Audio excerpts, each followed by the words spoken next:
I'm going to talk about a subject that I've had on my mind for some time. Um, it has to do a little bit again with time and our sort of autonomy and free will in the world, um, based on the understanding that we do have this reliance on something that's bigger than us. So, omniscience, which is God is all knowing, and He does create forces in the world that in the Quran are referred to as soldiers. So we can sort of think of the stereotypical idea of what that means, but it, in a very subtle way of understanding it, it's to say you don't know if anything in the world that's placed in a certain way is not placed there for a reason, and how God could use that, as it were, to manifest something. So, for an example, if you think of those Goldberg machines, it's basically a trigger, right? One thing, and then it sets a series of other actions in the world. So, some refer to this as the butterfly effect, where there's like 6 degrees of separation, I think, where one action eventually leads to another action, and the overall outcome sometimes is out of our control, but it's just because of that initial one action. You've almost um, entered into like a domino effect and you can't stop it. You just have to kind of wait it out. So we talked about this kind of like with the creation story, where it was just because, the lote tree was there. Um, we don't know if it was Adam or Eve or both of them decided we want to explore what this is, even though we've got the whole garden to ourselves. We want to know what is it about this one that we kind of have to be careful with. And it's almost to say, sometimes something's really new and it's curious to us, and we just want to explore it without really wondering if we're ready to, or if we have what it takes to be able to understand how to grapple with it. So delayed gratification is known to have a great reward for that reason, is that if we're able to kind of remind ourselves before, like, following through with an impulse, that maybe we should wait a little bit before we go ahead, then um, we're we're almost facilitated when we do get to the point where we do want to try out this new almost novelty, as it were, just anything that's kind of new to us.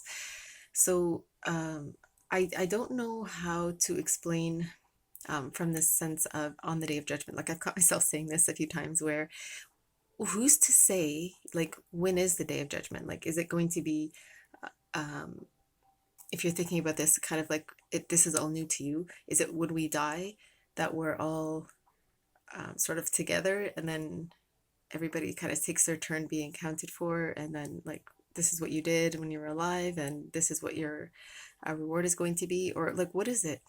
So that is the way I used to think about it, but now I'm thinking about it in the terms of when I go to sleep and I dream, that could be kind of like a day of judgment, as it were, because my brain's almost putting things together that happened through my day. Maybe if I've been worrying about something, it's almost like almost thinking about the future for me. Some people say that when a person actually dies, like clinical death, like their heart stops beating and their mind's not working anymore, that's kind of their day of judgment. Like, they're already almost in that middle phase, as it were, where they're going to be judged. And we know that in certain traditions, there's a lot of discussion about what life in the grave looks like. Some assume that, you're sleeping, so it's like a restful time, but we can't really assume that that's the case, because just like in sleep, sometimes you have really good dreams, sometimes you have scary dreams, and you want to make the best of your life so that you have like a nice sleep, or like a nice dream, as it were, to look forward to when you do die. So I'm trying to understand again how the soul is understood. So let's say, for example, I have a really big obstacle in my way, which means there's something that I'm trying to do, and no matter how I try, I can't figure out how to reach my goal. So I'm gonna try to think of an example for you. Let's say that I'm married, and maybe I'm 70 years old. So I'm uh, pretty old, but I've lived my life and I still have a pretty good life ahead of me. Like, I don't mind living for a few more years. And let's say my wife died. Okay, so I'm a man and my wife died, or I'm one woman. I might have been a lesbian and she died. And she left me a will, which is kind of like, this is the list of things I would like you to do with the money that we had, for example.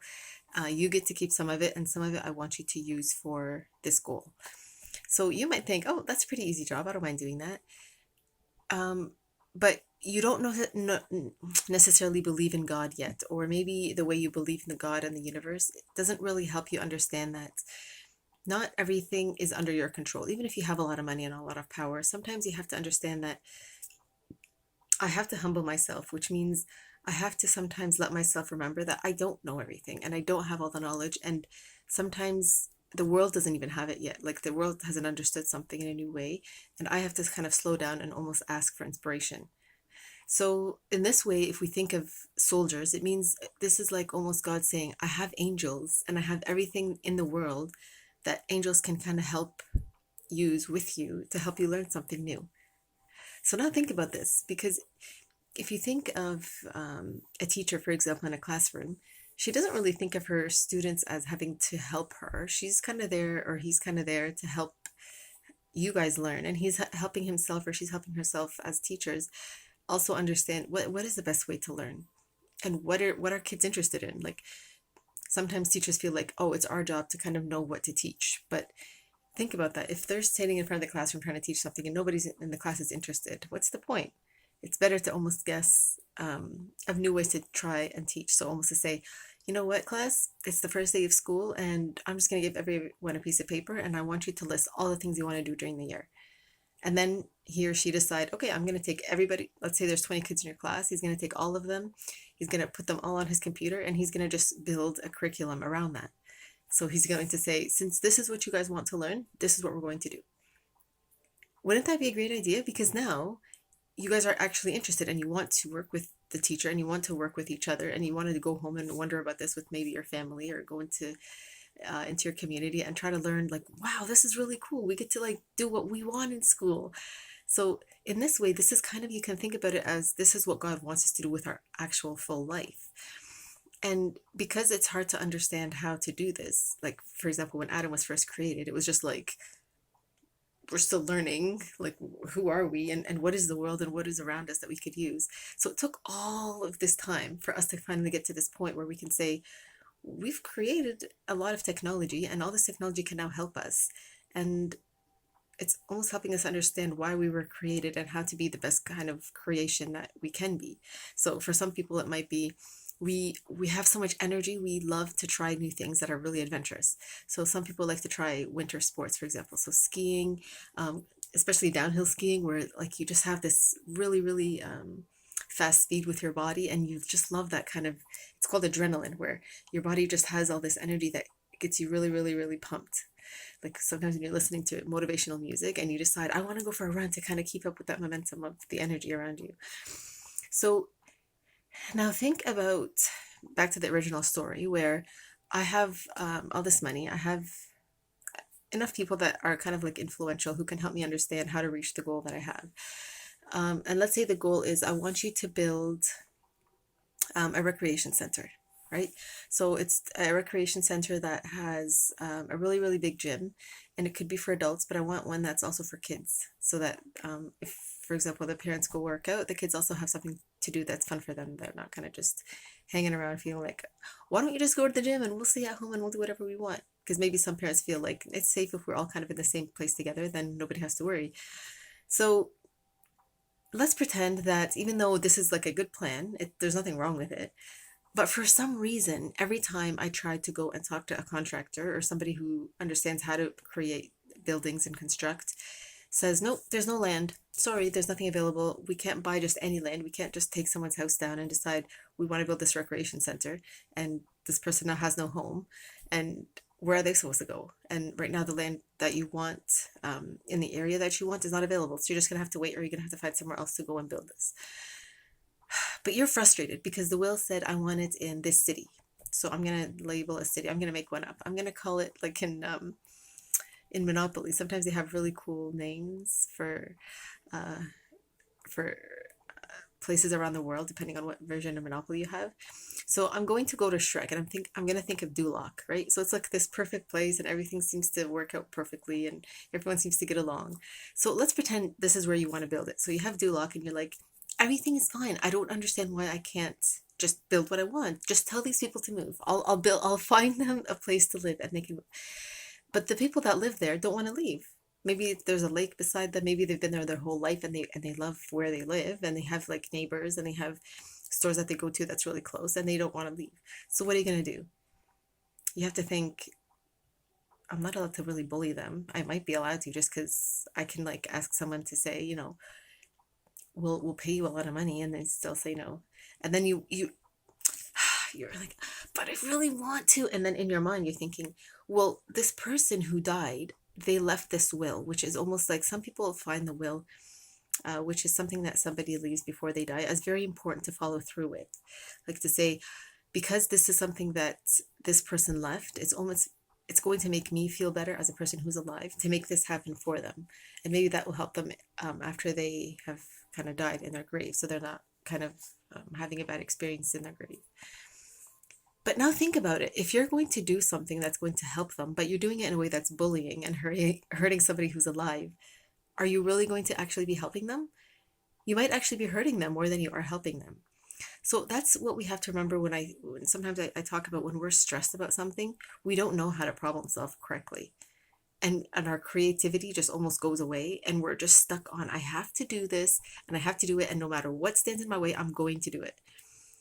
And God doesn't ask us to do that. He wants us to always understand, take a step back, and if something's in the way, then it's in the way for a reason. And you have to think of a creative way to get around it. And by doing that, you're almost helping the world learn new ways of thinking about something and then problem solving around it. So think, for example, I'm going to suggest, fine, you know what? I'm going to just take a break. I'm not going to think about this for a little bit. And now you're just in a bad mood. And you're like, and people come to you and they're trying to say, you know what, like maybe now's not the time. Why don't we try a different city? Like it's not that big a deal. Like if people have to drive a little bit extra to get to this recreation center, maybe in the long run houses will be built around that area, and then it's okay. Like it won't be so far away that people have to drive to get to this recreation center. But you don't want to hear it. You're just like, no, no, no. So just pause that right there where someone's just really mad about something. Some people who know about God and maybe understand what scripture is, they'll want to go back to the Bible or the Quran or the Torah and almost see like what's a scenario where there was a very, very big problem and people didn't know how to solve it. So they almost want to say, okay, so maybe somebody wanted to build a mosque or a temple or a place to worship, and there was just land, like there wasn't even any homes, nobody lived there yet. So they almost want to say, well, what's the point? Like, why stay here? Why don't we just go to somewhere else? So for them at that time, it probably wasn't a problem. It was just like, we want a place that's sheltered to pray so that the sun's not beating down on us. And then it doesn't matter after that, as long as the most important thing that we're worrying about is getting accomplished, which is we want a safe place to remember God and to kind of feel like this is a safe place for us to go. And that's it. So thinking about that, you can go back to this woman or me, who has this problem, who wants to build a recreation center. For her, she might not think that a temple and a recreation center are the same thing. She'll say, well, that's a temple. Like people just go there. They don't want to have fun. They just want to go there and pray, and they don't even care about the world. They just want to sit there and do nothing. So she's really, really mad. Like she's not even thinking creatively anymore. She doesn't even want to help problem solve with the people who are trying to problem solve with her. So this is where we have to try to understand what metaphor is, which is we have to imagine something outside of what's actually there. So how are recreation centers and temples almost the same thing? You can think, well, a recreation center has a lot of space in it, so I can go there and find a quiet room and pray, right? To somebody who doesn't know what prayer is, it might look like nothing. It might look like you're just sitting there listening to music. If you go to a temple, it could be like somebody who's listening there, who's sitting there listening to scripture, which almost has kind of like the same melody, and it's just relaxing and calming for you. So by stepping away, this is called taking a metaphorical perspective or understanding the spirit of something, which means I'm not going to look at something and try to understand it literally. Meaning, if I compare two people, for example, in my classroom, and I say, well, there's this girl and there's this girl. One of them is 5 years old, one of them is 6 years old. And I have to treat the 5-year-old very differently than the 6-year-old. Typically in a kindergarten class, that's not really the case. The teacher will say, okay, everybody, we're going outside for nutrition break. And then if somebody needs help, it doesn't really matter how old they are. It's not like because you're 6, you have to do this on your own now. It's more if somebody needs help because they haven't learned something, we're all happy to help and let us know. And you have the words to use. And maybe we can talk about finding different shoes that will help you easily help yourself. So in this way, this is called helping ourselves understand a very general way of looking at something so that we're not stuck on little tiny rules. Like if 5 years old, she has to put her shoes on by herself. I can't help her. She's just going to have to sit there and figure it out by herself. And then it's like, well, what's my job as a teacher then? Because if it's to make people feel bad or like they can't learn or teach themselves, then how, what's the point of having other people around us to help us? Like, why didn't God just create little islands, and on each island he puts one person and that's it? Just live your life on an island until you die and that's the end. So now we understand why a long time ago during the Enlightenment, people started to wonder about this. It used to be that the Bible was just something that people who had studied it would continue to study it and then teach it to people at church or in a temple or something. And then the rest of the community or the population would just go about their day. And then on certain days they would come back and then they'd listen to a lecture or a sermon. And then that's kind of how it worked. But with time, as we know, sometimes we forget that we're supposed to review how things are developing. So how are things evolving? How are things changing from the time of maybe, I don't know, 300, 400, 500 years ago? So people started to wonder about that, and they think, well, why can't we read it? And why can't we try to understand it for ourselves? Because maybe sometimes people who are reading something, it makes sense for them, but it doesn't make sense for anybody else. So then people who are sitting there listening are wondering, like, we want to understand it in a different way. Why aren't we allowed to? So in this way, you start to understand why religion as a really, really big phenomena becomes something that is very, very easy to almost define and try to explain or describe, because it becomes, why don't we focus on one individual person and let them decide what it is? But as a community or as a country or as a population, we just need to have these really big guidelines that help us understand how to think about something so that we can get along without getting into trouble by maybe taking away people's rights or making them feel bad about who they've become or who they are becoming. So let's assume now that I'm back to this woman and I'm still in a bad mood. I don't even want to read about God. People are trying to help me and I'm like, no, you know what? I don't even need help. And so people start to stop becoming your friend, and all of a sudden I find myself that I'm all by myself and I have nobody to help me anymore. I'm just in a bad mood, but I don't think I care. So I'm going to go on the internet and I'm going to look for ways that are going to help me be strong. So this is where I talked about sorcery, where some people think that if I know about animals that are really, really powerful and scare people, almost bully them, I want to do that. So remember, that's a red flag already. Like when we thought about Aladdin, we think we don't really know what kind of spirits animals have. Like if they have jinn spirits or if they have angels that live with them, like we don't know. All we know is that as humans, we can think in a certain way and animals think it in a different way. That's not really called thinking. It's called an instinct, which means they already know that, for example, if I sense danger, I have to leave, or if I'm strong enough, I know that I can maybe just growl and whatever it is will go away. So if I understand in my life that there's no limit to what I can do. Like if I decide I want to do something, I'm just going to go ahead and do it. I don't think there's going to be any bad karma, as it were. So let's say I decide to almost mess with life as it is. So even though I'm a human, I want to understand, well, what happens if I go and I kill a tiger and I drink its blood, right? That's going to make me a tiger and it's going to make me really strong and I can bully people and do what I want. Now think about what just happened there. Like I had a normal life with somebody who I loved, who passed away, and they want to do something that's supposed to help people, right? And now I'm becoming like this evil person. Like I just killed an animal and I'm not even supposed to be an animal. And so now you understand why in the Quran, when God talks about the devil, like be careful of the steps of the devil. It's not that there's this big evil thing in the world that's trying to help us stay away from remembering God. It's more that when we are not thinking about something in a very, very general way that allows us to not be stressed, but instead allows us to be creative, we actually become our worst enemy, as it were. Like we start to think about ways to, I want to do something, I'm going to do it now, nothing's going to stand in my way, and that's it. And then it becomes like, why? Like God's putting us in the world to learn, and he's almost trying to help you understand that I'm letting you think for yourself and I'm letting you learn on your own so that you feel like you can be independent. But because my job as God is, and the universe is, we all have to do it in a safe way. So if you find like God's way of teaching us, as it were, is to help us see that if something isn't working out, it's probably because it's something that has to maybe stop existing in the world, and you have to think of a creative way to improve it. So it's not to go backwards and then make something look like, oh, because this is the way we do it, let's continue doing it. Where God's saying, I'm giving you an opportunity to be a pioneer, which means start something brand new that people are going to love. And people typically like that because that's what fashion is, and that's what style is, that's what popular culture is. So imagine that God's trying to help you, but you're getting mad.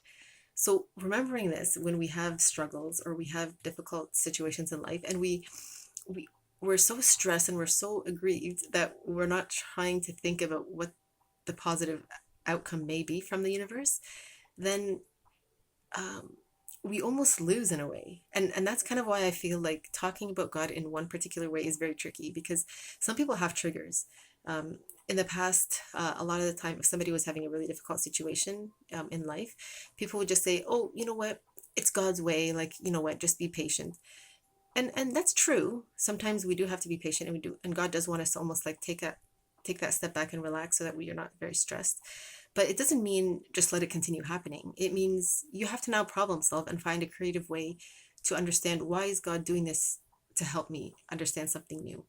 So that's basically what it means to say, don't use your upset in a way to make God upset with you, because in that way you're basically building your hell, because then God's just gonna say, well, there's something I can't let you do, and if you do it, you're going to end up making more people in trouble around you, and then like God can intervene. Then God can intervene, but God allows people to stand up for themselves. So if someone decides that, no, I don't want you to hurt me or take away my home, then God almost allows them to stand up for themselves and get you in trouble, right? Because that's just the way the universe works. There's cause and there's effect, and then there's consequences to your actions.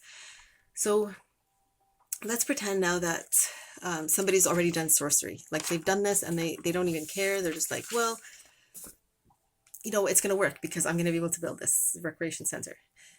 And so then they end up building it, and maybe some people lost their homes. But then guess what? Nobody wants to go to the recreation center. So now imagine what that's like. You're just like, oh my gosh. So now that's not something you had thought about. You just thought this is going to be such a fun place. Everybody's going to want to go there. It's in the perfect place because there's homes everywhere, and this is such a busy place where people come and go. Of course, they're going to want to stop by. But then when nobody goes, then you realize, oh, this is what it means to have a blessing or to do something with kindness, because then the universe just loves it and it wants to kind of align with it. So now you have people who don't like you. You've built something that nobody likes, and now you feel bad because you're like, the person that I love might actually not be having a good place in their sleep, as it were, like in their death. And now I don't even know how to help them. So then you might think, how is God going to say, is that fair for the person who died? Because they can't do anything. They're kind of stuck sleeping or like dead, as it were. They can't really do anything. Now you have to wonder, like, what if we have a way of understanding how my idea of changing my mind and trying to improve can actually change how that goal improves. So if I decide, you know what, I did make a mistake, I shouldn't have done that, I probably have to go find those people that I bullied and I have to apologize. And there's some way that I have to make this right. So this is what's called repentance. People talk about this as a way of feeling really, really bad about something and deciding, I never want to do this again. And I actually want to do something to make sure that people understand how bad this can be, and so that they don't fall into this trap and feel this bad about themselves. So that's what sometimes happens with motivational speakers. Sometimes you have, in school, you have like these assemblies almost, where some speaker comes and he talks to the whole population of the school and he tells something about their life or his life or her life that happened to them, and then you learn a lesson from it, and then you walk away and you go back to class and you're thinking about it and you're like, wow, that was really cool. So these kind of people are basically everywhere. You find this on YouTube, you find this on social media, sometimes on TV. And this is what we love about life, is that when we learn something, we almost want to share it so that other people can learn from it and can also continue to build with time. So now think about this person now who, she's like, maybe it's me, right? So I'm stuck here and I don't even know what to do. Like I lost all my friends. I don't even know, like, how do I begin to come out of this puzzle that I've put myself in? And knowing that sometimes God will allow us to make a mistake so that we can find a way to come back to God is a way of understanding how precious God allows us to think about our free will. So it's almost like God saying, you don't appreciate how important your faculty of discernment is, but I'm going to let you keep making mistakes and making a mess in the world so that you do understand how important it is. You're not like animals. Like, you are able to think and problem solve and make mistakes and come back and think about it again and again and again. Whereas animals, what we know of them is they are very powerful. They have beautiful coats. Like, if you think of a tiger, for example, or cheetahs, or these really big animals that have really cool patterns on their body, or if you watch the way a bird flies, like the way its wings move, all these things are really beautiful to watch. But all they do is almost show us that life is beautiful when it's almost left alone to some degree, or if we kind of align with it and just learn with it.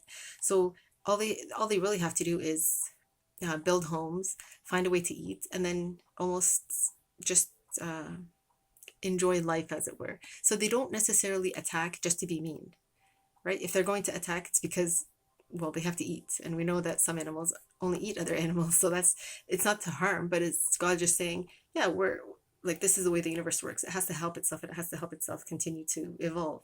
And yeah, sometimes animals die, but then sometimes animals are reborn. So we can't have a world full of tigers, right? They almost have to maybe not find food and then die off. And then sometimes that's okay because people are growing and they need to build homes, and they're afraid to kind of put them in cages because they don't think that's very fair to them. So all of these things that we factor in almost help us understand why God says that the world and the universe has a certain balance. And if things get really, really unbalanced, then we have to kind of be careful about what we're doing as humans, because sometimes that's what brings storms, and it brings a lot of destruction where people almost have to kind of wonder, like, were we doing something wrong? Do we have to kind of start over somewhere? And it's hard to really know. So all these things are meant to remind us that if we do get angry about something, it's okay. But the more important thing is to remember why we are also reminded to be patient, and why there's a lot of reward in that. So now think about Solomon. We know of Solomon that he understood all the languages of all the animals, and he understood how to work with jinn. And we understand that some jinn look like devils and that they don't necessarily believe. So like, I could be that woman who ate that tiger, for example, or like drank that blood, which is very unhealthy. But let's pretend now I'm a jinn, right? So I lost my human idea of how to believe in life. So right now I just want to do something that's always it almost looks like I want to attack, or like I always want to be a bully, but I'm trying to come back from that. Like, I'm trying to remember, no, I have to train myself to be a little bit kinder. So in this way, God's not going to say no, it's too late for you. He's going to say, okay, that's fine, but now you have to try to understand what it is that you made as a mistake, how you can improve it, and what you're not going to do anymore, and then what you want to do to improve, to make yourself a kind person. So we have that story in the Quran called with the queen. Her name was Sheba. Um, and the story actually comes, I think the story comes before a chapter called The Originator. And in that story, God talks about angels, and how angels, they never stop living in the world. They never stop being created. They have lots of different wings. And it's almost, thinking about angels, you can't find a limit to how to understand them. Like, you just almost want to understand God as a creative force in the world, and then you just think, well, I don't have anything to worry about. If God's doing this and he's trying to create more light in the world, then that's probably where I want to be focusing my thoughts. And then after that chapter is a chapter that's called, we don't even actually know what it's called. It's just 2 letters, and in it, it talks about what a believer is, and how sometimes they have a difficult time living in the world, depending on what a lot of the people think at the time. And the chapter itself is called The Heart of the Quran. So it's almost like to tell you, it's kind of like that core of the earth. Like, if you just stick to that chapter and try to remember what the lessons are in it, or you try to always keep it close to your heart whenever you're feeling sad, then you're almost remembering your own reason for living in the world. And it's almost like like I talked about, when you have a puppy or you have a pet and you just want someone to feel sad with you, or just to cuddle with. That's almost like it's going to kind of help you feel that kind of nourishment in the same way. So if you think of the order of those chapters, first it's the queen, and then it's angels, and then it's the heart. Like, something that's going to help you live. Now, if you think of these people who have kingdoms, like a king or a queen or a prince or a princess, they usually have really big jobs, and we don't really know what the jobs are. But if you think about it as God, you think, yeah, how does God even do his job? Like, who's to say? And we can't really know. Our mind isn't big enough to be able to understand it. And even if it is, it might understand it for a little bit of time. And then after that, things change. And then we have to change the way we think about things too. So what we can actually just learn from that story is, if Solomon is the king and he says, I can control the wind, I can control jinn, I can listen to what animals are saying, so I can know how to move around them without being confused about, like, are they going to attack me or not? He has all of this. And Sheba is a queen who wants to say, I don't really need you. So he doesn't really worry about it. He's like, okay, it's fine. It's kind of like the way God is. Like, you can problem solve, you can stay in the world. We don't need to be friends, as it were. But the more she tries to understand life, the more she thinks, I don't really need to worship.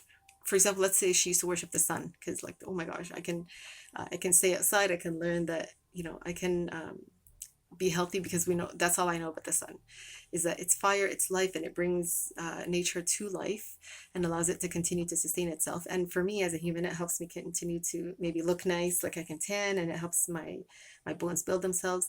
So she thinks, I don't have to think about another god. I can just think about the sun, and I'll worship the sun. And so maybe somewhere in the world, a minister just found her and said, you know what, this is really cool what you're doing, but why don't you try doing what Solomon's doing? And maybe at the beginning she's like, no, I just like what I'm doing, because that's usually what happens whenever a new idea comes along. People are like, no, I really like what I'm doing. Don't make me change my mind. I don't want to think about it, because thinking is a lot of work. So all of these things that happen, just think of them immediately when you want to say no and you want to shut down. Do that. Like, allow yourself to say, no, I'm not ready. And then think about it later on when you are ready, maybe even just a little bit, because that's what it takes to help us think about how to evolve and how to make new ideas normal. And then when we get bored of them, we get to make new ideas. So that way we are keeping up with time, and we're not almost stuck all the time repeating something that's not always helpful, and that we end up having friends that want to almost change with time and leave us behind. And then we're like, then we feel lonely, right? Excuse me. So one of the things that I'm actually going to close here, because this is kind of like a lot to think about. And I almost want to reiterate that sometimes making a choice that may seem like it's a bad choice, but I'm going to find a way around it. I should first think, I'm not going to do the bad choice with the idea that I'm going to fix it after, right? Because then it's like, you're not going to fool God, or you're not going to fool the universe. If you already have an idea to do something good, then do it, right? If you make a mistake by accident and be like, oops, I didn't really mean to do that, then that's okay. That's just a natural process of learning. So for example, I shouldn't go to school and say, I'm going to lie to this friend of mine and tell her that I'm having a birthday party, and just to see if she's having a birthday party and how many friends she's inviting and what friends she's inviting, and then I'm going to invite them. And then if I find that it's something that's important to do, I'm actually going to have a birthday party. So instead of lying, because what if you end up inviting people and then your mom or your dad say, actually, we can't have one right now because we're busy. Then what happens? Everyone's like, what was that all about? So instead, what if you wonder about approaching it differently? So it's going to be kind of the same thing, but instead of having a mean approach, you're going to say, I heard that you're having a birthday party. Can you tell me a little bit about that? Because that's maybe something I want to do. And then maybe you'll start to learn about what it means to make friends, and then what happens at birthday parties, and then why is it something that everybody loves, and why do we like to go to them and kind of have fun together. And so you can understand how sometimes the goal is one thing, but instead of finding that mean part of us that's almost like, I want to be the best person at it, or I want to do it and be the only one that everybody loves, instead of thinking of it that way, you can think about it as, well, what's the best way to make friends and keep friends? And what is it that makes people want to hang around other people? It's usually kindness, and it's usually ways of learning how to share ideas, how to take turns, and allowing people within that friendship group to stand up for themselves. So not always being the person that has to have the idea and the new idea. Because if you have the same idea about yourself, that I always have to have something new to think about, then you're not really giving yourself a break. And your mind is sometimes constructed to only think in one way.